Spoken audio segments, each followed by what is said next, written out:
படித்து சொன்னோம், டேய் இந்த நாம் தமிழர் கட்சி இந்த சாட்டை துறைமுகம் நம்பாதீங்கடா, இவனுக்கு திமுக பணம் வாங்கிட்டானுங்க. நாம் தமிழர் கட்சி வந்து எல்லா தொகுதியிலையும் போட்டுக்கிற டம்மி வேட்பாளர், ஏதோ ஒரு சில இடத்துல மட்டும் பார்த்து போட்டிருக்காங்க.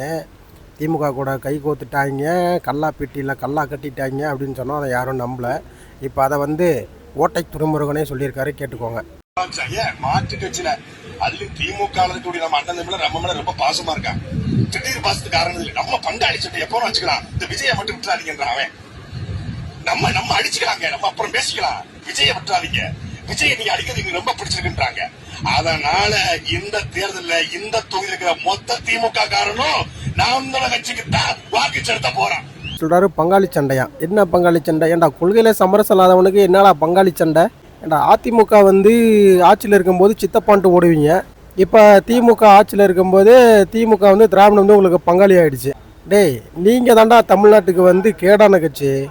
உங்களை நம்பி வந்து இளைஞர்கள் நிற்கிறாங்க பாரு, அவங்கள நீங்கள் எப்படி அப்பட்டமாக ஏமாத்துறீங்க. நானும் ஒரு நாள் ஒரு காலத்தில் அந்த கட்சிக்கு இருந்தவன் தான், அந்த கட்சிக்கு வேலை செஞ்சவன் தான்.